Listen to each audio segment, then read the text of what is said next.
Hi, and welcome back to Body Beautiful. I'm Janelle Marie. We are talking with cosmetic surgeon Dr. Joseph Mealy about all kinds of procedures.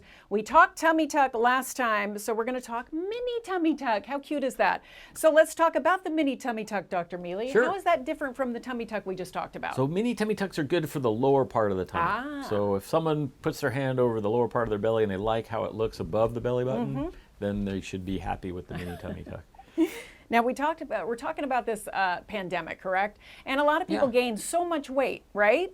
And then they have to lose this weight after the pandemic starts to lift. Sure. So there's a big problem there. They've been working out at home, and now we need to tighten the loose skin. Are they good candidates for mini tummy tucks? Yeah, mini tummy tuck candidates, again, it's that lower part of the abdomen. So if someone's gained a few pounds and lost it, and the skin tightens up, then they don't need me. But if they've gained a few pounds, lost it, and now the skin is loose or folding, but the upper part looks good, then a mini tummy tuck is great. If the upper part's loose, then a full tummy tuck will take care of it. Let's start with picture number one. What are we doing there?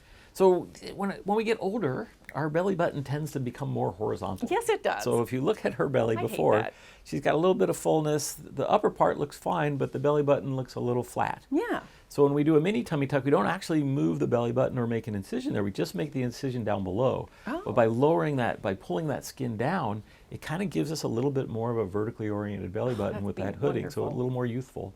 And often we'll combine it with liposuction. So we'll smooth out the hips, can reduce the upper part of the belly with liposuction. Yeah, you can really tell in that before picture, there's a little lumpiness there, and then it's nice and smooth in the after photo. Yeah. Very and nice. People always say, well, the mini tummy tuck has a smaller scar, so I want a mini. But the reason it has a smaller scar is because we're removing less skin. And you're not going into the muscle. I can't tighten the muscle below the belly button. Oh, really? And then there's one even between that called a floating belly button where we can tighten all the muscle, and you just sort of lift the belly button up for a minute and put it back down. But most of the time with minis, we're just tightening the lower belly. But you don't want to over tighten it, because if it becomes too tight at the bottom, then the top sticks out.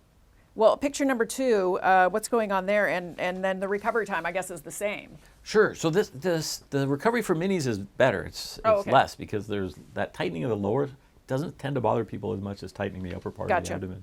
So this is someone who probably could have got a little better result from a full tummy tuck, because of that upper abdomen is still a little bit full, but it didn't bother her. And my rule is, if it doesn't bother my patient, I don't have to fix it. So we talked a lot about it beforehand. What really bothered her was the fold at the bottom. And that mini tummy tuck takes care of it perfectly. Wow. So you can see below the belly button, nice and smooth. Up above, I've done some liposuction, but I can't shape the muscle as well, which is why it still sticks out a little bit there.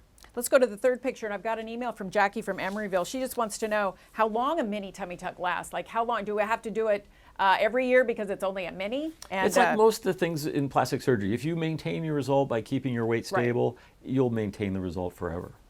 Unless there's something that makes the skin stretch out again, there's no reason to retighten it. Exactly.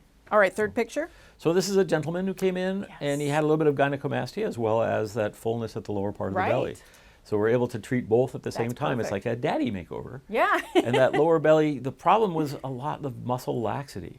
So he had a small collection of fat there, which we can remove with liposuction, but the curvature of that lower part of the belly also due to muscle laxity.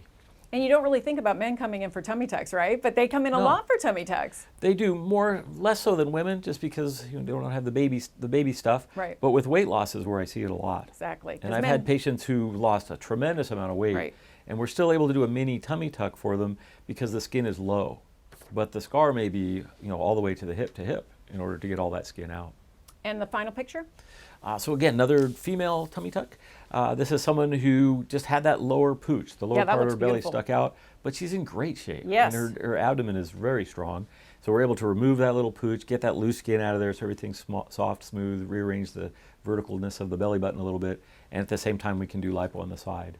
That is such a natural after photo right there. And the belly button looking good, right? Just looks normal. Looks normal. All right.